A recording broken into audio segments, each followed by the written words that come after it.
주님과 함께 기도를 드립니다. 하늘에 계신 우리 아버지, 아버지의 이름을 거룩하게 하시며 아버지의 나라가 오게 하시며 아버지의 뜻이 하늘에서와 같이 땅에서도 이루어지게 하소서. 오늘 우리에게 영원한 양식을 주시고 우리가 우리에게 잘못한 사람을 용서해 준 것 같이 우리 죄를 용서해 주시고 우리를 시험에 빠지지 않게 하시고 악에서 구하소서. 나라와 권능과 영광이 영원히 아버지의 것입니다. 아멘. 찬송가 209장입니다. 209장.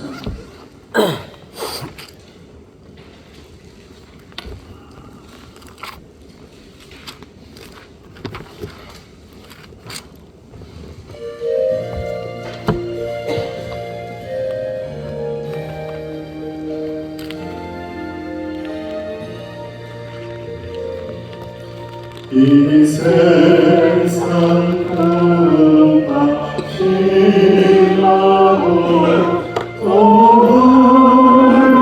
도망치고 나는 나 편히 쉬게 될 곳은 주의 위하신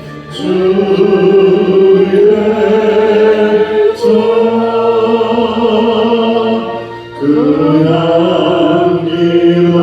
향기로운 기름을 주에게 부어주셔서 내 기쁨 너의 주름도 주리로 사신 주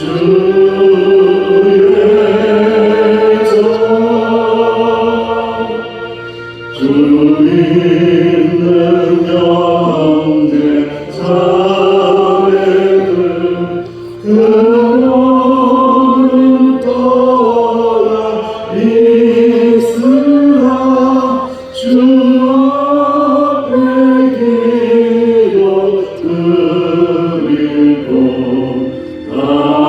함께 모이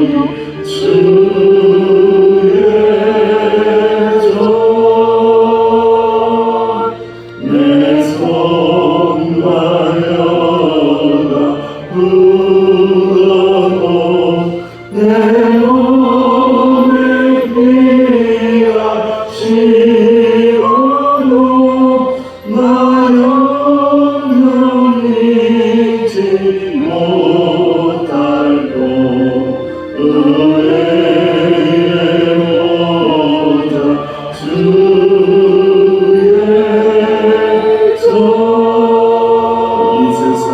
이 세상 꿈과 취하고 또 환란지로 마누라 나 편히 쉬게 될 곳은 주의 위하신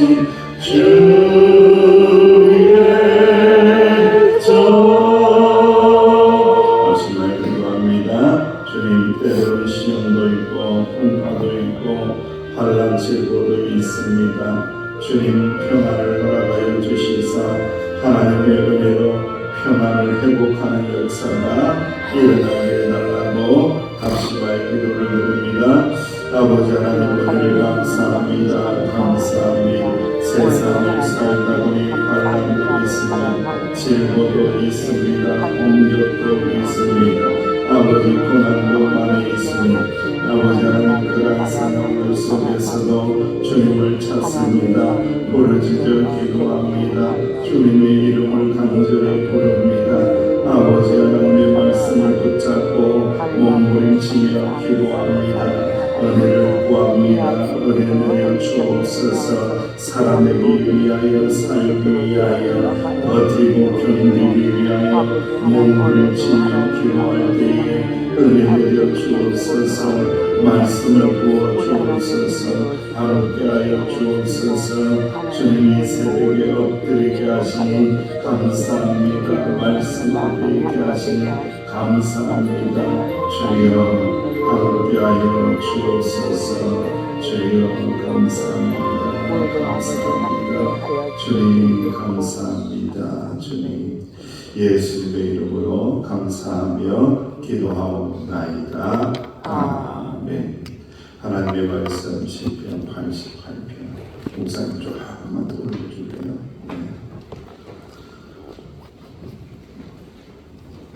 시편 88편 말씀을 함께 공독하겠습니다. 시편 88편 시작. 여호와 내 구원의 하나님이여, 내가 주야로 주 앞에서 부르짖었사오니 나의 기도가 주 앞에 이르게 하시며 나의 부르짖음에 주의 귀를 기울여 주소서. 물은 나의 영혼에는 재난이 가득하며 나의 생명은 소울에 가까웠사오니 나는 무덤에 내려가는 자같이 인정되고 힘없는 용사와 같으며 죽은 자 중에 던져진 바 되었으며 죽임을 당하여 무덤에 누운 자 같으나이다. 주께서 그들을 다시 기억하지 아니하시니 그들은 나의 손에서 끊어진 자니라. 주께서 나를 깊은 웅덩이와 어둡고 음침한 곳에 두셨사오며 주의 노가 심히 불고 주의 모든 파도가 나를 괴롭게 하나이다. 주께서 내가 내게서 나를 떠나게 하시고 나를 그들에게 가져간 것이 되게 하셨사오니 나는 갇혀서 나갈 수 없게 되었나이다. 곤란으로 말미암아 내 눈이 새하였나이다. 여호와여, 내가 매일 주를 부르며 주를 향하여 나의 두 손을 들었나이다. 주께서 죽은 자들에게 위대한 일을 보이시겠나이까. 유령들이 일어나 주를 찬송하리이까. 주의 인자하심을 무덤에서 주의 성실하심을 멸망 중에서 선포할 수 있으리까. 흑암 중에서 주의 기적과 이즘의 땅에서 주의 공의를 알 수 있으리까. 여호와여, 오직 내가 주께 부르짖었사오니 아침에 나의 기도가 주의 앞에 이르리이다.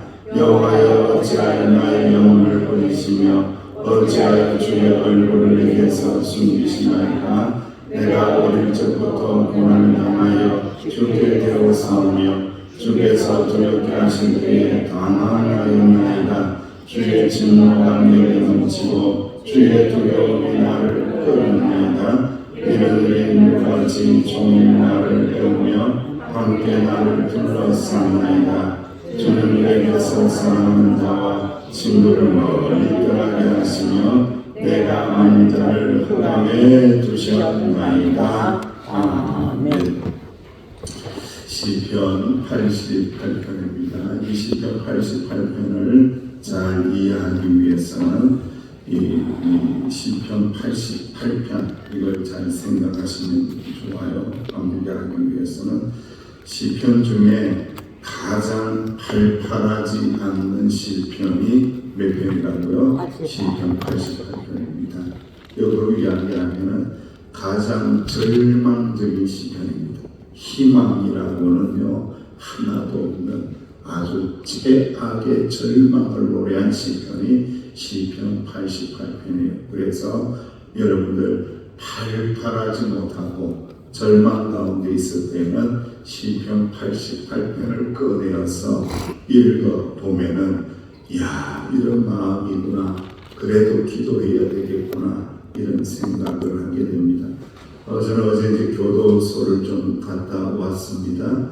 교도소 선교를 위해서 노회에서 특수 선교부가 있는데 또 임기가 얼마 남지 않았는데 거기에 가서 활동을 하며 예배를 드리게 되었어요. 참 많은 걸 배워요. 참 모르는 게 참 많고 세상은 정말 다양한 사람들이 있다라는 것을 배울 때가 참 많이 있습니다. 기결수가 있고 미결수가 있대요. 그래서 미결수를 모아놓고 예배를 드리면은 조금 팔팔하대요. 팔팔하대요. 왜 미결수를 놓고 예배를 드리면 조금 팔팔할까요? 조금 아직은 이 형이 확정이 안 된 거예요. 그래서 막연하게 자기의 죄의 결과보다는 좀 덜 나오겠지 이런 기대감을 가지면서 이렇게 예배를 드리는 사람들은 조금 낫다는 거예요. 어제는 분위기가 완전히 다운됐어요. 그러니까 이 사람들은 어떤 사람들이었어요? 기결수예요. 형이 확정이 된 거예요. 그러니까 형이 확정이 되는데 형이 확정 벌 받는 게 당연하지 이렇게 생각할 수 있겠잖아요. 사람은 그렇지 않습니다. 자기가 한 나쁜 행동, 나쁜 일들에 대해서 그럼에도 불구하고 작게 받겠지 요 정도로 생각한 거지 많이 받겠지라고 생각하는 사람 하나도 없어요. 근데 의외로 이렇게 형이 집행이 될 때에 자기 생각보다는 어떻게 받았다고 생각하는 거예요? 항상 그렇죠. 많이 받았다고 생각하는 나는 저 정도 아닌데 나 더 많이 받았네 라고 하기 때문에 기가 확 죽어가지고 이렇게 눈빛도 그냥 이렇게 거시기해요. 완전히 힘이 없고 그런 상태에서 예배를 드렸어요. 또 참 또 배운 게 있습니다. 그게 뭐냐면은 저는 피곤하게 앉아있고 그렇게 힘들게 앉아있는데 별로 뭐 공간도 좋지 못해요. 뭐 이렇게 조립식으로 치웠는데 에어컨은 돌아가기는 하는데 돌아가는지 서 있는지 모를 정도로 그 정도 어제 또 많이 더웠잖아요. 그런 상황에서 예배를 드리면서 이 새벽에도 여러분들이 그런 생각하시는 분들이 있을 거라고 생각하는데 빨리 맞춰주면 좋겠구나. 빨리 예배를 끝내주면 좋겠구나. 이런 생각을 제가 한 거예요. 그래서 되도록이면 설교를 짧게 해야지 이런 생각을 했는데 이런 이야기 저런 이야기 이런 이야기 하다가 보니까 제가 설교를 30분을 하고 40분 정도 예배를 마쳤어요. 그리고 예배를 마쳤는데 사람들이 매우 당황하더라고요. 왜 그럴까요? 예배를 너무 빨리 마친 거예요. 내 생각하고 다른 거예요. 지금 거기에 600명을 수용하는 수용시설인데 몇 명이 들어가 앉아있냐면요 1000명이 들어가 앉아있대요. 600명인데 1000명이 들어가 앉아있으면 좁아요 비좁아요 어떻게 해요? 비좁아요. 좁아 터진 거예요 지금. 그래서 여기 건물을 새로 짓고 있더라고요. 그래서 하시는 말씀이 뭐라고 하냐 교회는 부흥이 안 되는데 교도소는 부흥이 날마다 된다. 제주 교도소는 날마다 부흥된다고 이야기를 하더라고요. 그럼 왜 예배 빨리 끝내주면 좋지 이랬는데 그게 아니라 예배 끝나면은 자기 방으로 들어가는데 방에 막 너무 사람이 많으니까 좁아서 힘든 거예요. 그런데 교회는 그래도 이렇게 뭐 조립식으로 지었지만 넓거든요. 넓은데 앉아있는 게 너무 좋다는 거예요. 조라도 넓은 데서 조는 게 좋다는 거예요. 그래서 목사님이 예배를 매우 빨리 끝내가지고 모두가 당황해가지고 눈을 동그랗게 뜨고 아이고 이제 좁은 데 들어가겠구나 이런 생각을 하면서 이렇게 있는 거예요. 그러니까 우리 예배를 마치고 나오려고 하니까 이렇게 사람들이 이렇게 저를 쳐다보고 이렇게 뒤를 이렇게 돌아보시는 분도 있는데 그 교도관이 이렇게 이야기합니다. 뒤돌아보지 마. 뒤돌아보지 마. 일순간 정적, 얼음, 그야말로 아무것도 할 수 없는 거죠. 저는 오늘 하나님의 말씀을 이렇게 묵상하면서 교도소에 있는 그분들을 많이 생각을 했습니다. 절망 중에 절망, 낙심 중에 낙심, 희망이라고는 전혀 없는 지옥과 같은 상태, 서울과 같은 상태, 이런 상황에 있었을 때에 어찌해야 할 것인가라는 겁니다. 오늘 하나님의 말씀에 절망 또 절망, 절망에 또 절망, 절망에 절망, 어둠에 어둠, 어둠에 어둠, 어둠에 어둠인데 딱 한가운데 가서 약간의 서광이 비치는 장면이 있습니다. 시인은요, 구원의 하나님이라고 부르면서 죽음의 문턱에 있다고 탄식해요. 무덤에 내려간다고 이야기해요. 힘이 하나도 없다고 이야기합니다. 깊은 웅덩이와 어두운 곳에 갇혀 있다라고 고백합니다. 하나님의 진노가 자신을 누른다고 표현합니다. 친구들마저 모두 배신하고 자신을 떠났다고 슬퍼합니다. 그런데 이 절망의 절망인데 딱 소망을 주는 말씀이 있는데, 이런 상황 가운데서도 주님께 부르짖어 기도하나이다. 할렐루야. 요거 딱 한 가지 있는 거예요, 여러분들. 저는 이 마음을 너무 이해할 수 있어요. 절망의 절망, 죽음의 죽음, 무너져 내리는 순간들, 그 무너져 내리는 환경들, 떠나버린 사람들, 배반자들, 배신자들, 이런 상황에 직면을 했을 때에 나라는 존재가 할 수 있는 것이라고는 하나님 앞에서 울부짖으며 기도하는 것밖에 없어요. 아무 희망이 없어요. 세상에 희망이 없는 거예요. 사람이 희망이 없는 거예요. 환경에 희망이 없는 거예요. 2023년 3월 5일입니다. 저에게 그 어둠의 날이 있습니다. 기억하기 싫어도 기억할 수밖에 없는 그날, 절망의 절망, 죽음의 죽음, 모든 사람들, 친구들마다 자신을 떠나고 배반하고 믿었던 사람들 도망가고, 사랑하는 어머님은 돌아가시고, 기도해 주셨던 어머님은 돌아가시고, 아무 희망이 없는 거예요. 그때에 제가 서귀포 명성교회에 처음 온 날입니다. 여러분들은 어떻게 생각할지 모르겠지만 예배당이 깜깜하여서, 여러분들은 이곳에서 사니까 우리 교회 좋은 교회, 예배당 좋은 교회 이렇게 생각할지 모르겠지만, 저는 그날 이렇게 보면 다 깜깜한 거예요. 깜깜한 상태였습니다. 냄새나고 깜깜하고 그런 절망과 절망 가운데 있을 때에 하나님께서 유일한 탈출구, 숨을 쉴 수 있는 구멍 하나 열어주셨는데, 그게 무엇이라고요? 기도를 계속할 수 있도록 부르짖는 기도의 통로만 딱 하나 열어주시고 다 닫아버리시는 거예요. 사람들이 저를 약간 오해할 때도 있습니다. 왜 하나님 앞에 저렇게 절규하면서 기도하냐? 왜 그렇게 부르짖으면서 기도하냐? 그렇게 오해할 수도 있죠. 하지만은 저는 그렇게 기도할 수밖에 없어요. 왜? 나의 영혼에 살 수 있는 통로, 유일한 탈출구는 하나님 앞에 부르짖어서 기도하는 것밖에 없어요. 그 외에는 구멍이 하나도 없고 다 막혀져 있기 때문에 그 구멍만 바라보고 부르짖어서 기도할 테니까요. 여러분들도 신경 쓰지 마시고 자기 스타일로 기도하시고 은혜 생활하면 됩니다. 그리고 10절 이하의 말씀에 하나님 앞에 끊임없이 질문을 던집니다. 주님, 죽은 자에게 기이한 일을 보겠습니까? 먼 기대감이 있습니까? 무덤에서 주님의 인자하심과 신실하심을 볼 수 있겠습니까? 무엇이 살아날 수 있겠습니까? 살 수 없는 겁니다. 살 수 없는 겁니다.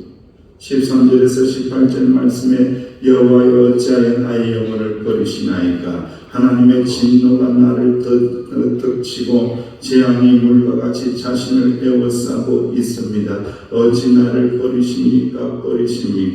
가장 비극적인 마지막 구절도 주님 내게서 사랑하는 자와 친구를 멀리 떠나게 하시며 내가 아는 자를 흑암에 두셨나이다. 완전히 흑암으로, 절망으로 말씀이 끝이 나고 있습니다. 사랑하는 성도 여러분, 우리는 인생을 살면서 깊은 영적인 어둠을 경험할 때가 있습니다. 하지만 잘 기억하시기를 바랍니다. 오히려 어둠 가운데 있을 때에 한 조각 빛이라고 할지라도 그 빛은 찬란하게 빛난다는 것을 깨닫고, 괴로워할 때는 괴로워해야 합니다. 절망할 때는 절규해야 합니다. 절망이라고 선언해야 됩니다. 하지만 중요한 게 있죠. 뭐 하라고요? 누구에게 기도하라고요? 하나님 앞에 기도하는 것. 하나님 앞에서 내 마음이 절망적이라고, 내 마음이 어둡다고, 내 마음이 흑암 가운데 있다고, 다 나를 버렸다고 하나님 앞에 기도할 때에 하나님은 불쌍히 여기사 긍휼히 여기사 찾아주시고 은혜 주시고 건져주시고 소망 주시는 하나님이심을 꼭 믿으시기를 주의 이름으로 축원합니다. 배양측이 파손했습니다. 선원 중에 한 명이 아무도 살지 않는 무인도에 극적으로 살아남았습니다. 그는 무인도에서 살아남기 위해서 나무를 비워다가 나무를 모아서 조그마한 오두막집을 지었습니다. 그 오두막집은 무인도에서 마지막 살아가기 위한 유일한 피난처이자 희망이었습니다. 어느 날 이 사람이 먹을 것을 구하기 위하여 깊은 숲에 들어갔는데 해질 무렵에 다시 자기 오두막집으로 돌아오고 있는데 그런데 어찌된 일인지 자신이 애써 지은 오두막집이 불길 속에 휩싸여져 있는 거예요. 아무도 없는 이 고독한 섬에서 그래도 유일하게 비를 피하고 태양을 피하고 그렇게 누울 수 있는 자기의 쉼터가 없어지고 집이 불타는 광경을 보면서 어떠한 대책도 세울 수 없고 큰 좌절과 절망과 쓰라림으로 무너져 내려서 엎드려서 통곡하고 주저앉아 버렸습니다. 그런데 땅거미가 완전히 진 후 그는 나무 잎사귀를 모아 해변가에 서서 임시 잠자리를 만들고 대충 잠을 청합니다. 오랜 날들을 땀 흘리고 애써서 만든 하나밖에 없는 안식처를 한순간에 잃어버린 절망적인 가슴을 끌어안고 깊은 고통 속에서 잠을 청합니다. 그런데 새벽쯤 갑자기 인기척 소리가 나서 잠을 깼는데 눈을 떠보니까 놀랍게도 배 한 척이 도착해서 사람들이 막 내려오고 있는 거예요. 영원히 무인도에서 살아갈 줄 알았는데 사람들이 자기를 구하러 온 거예요. 소리를 지르면서 기뻐하며 환호합니다. 어찌 내가 여기에 있는 곳을 아셨습니까? 이유를 들어보니 그들은 이 섬 앞을 지나가다가 불타는 집을 보고는 누군가는 구조 요청을 하고 있구나 하고는 이 섬에 오게 되었다는 거예요. 그는 그의 가장 소중한 집이 움막이 불타는 것은 불행한 사건이었지만 이 불행한 사건 뒤에 사람을 살리기 위한 극적인 하나님의 섭리가 포함되어 있다는 사실을 깨달았다라고 기록하고 있습니다. 우리는 절망 가운데 한가닥 붙들고 있었던 그 소망의 작은 것마저도 불태워져 버리고 사라질 때가 있다라는 거예요. 그러나 그때 기억하셔야 됩니다.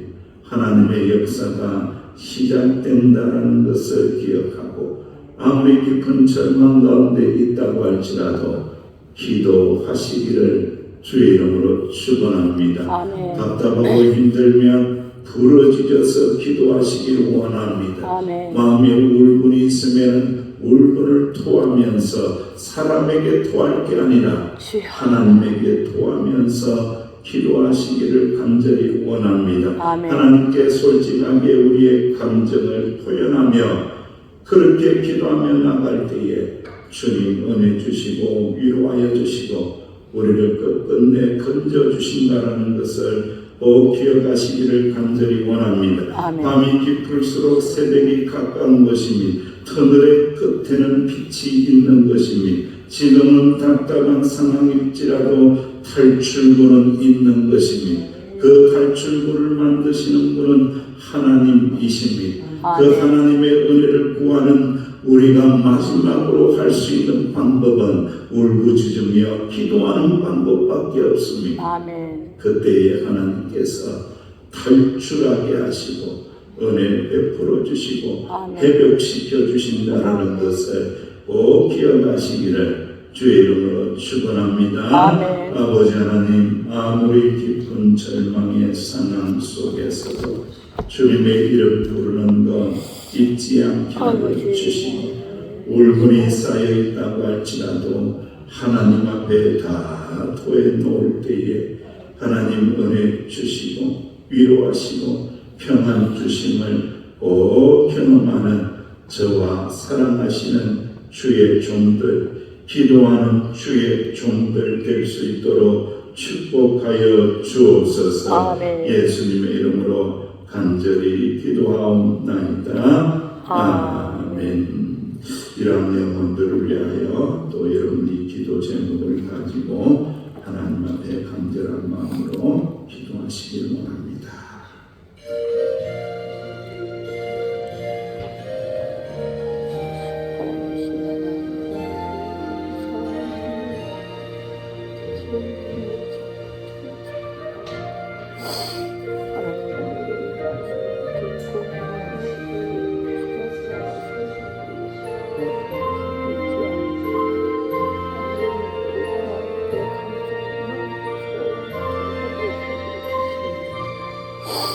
아버지, 하나님 주시는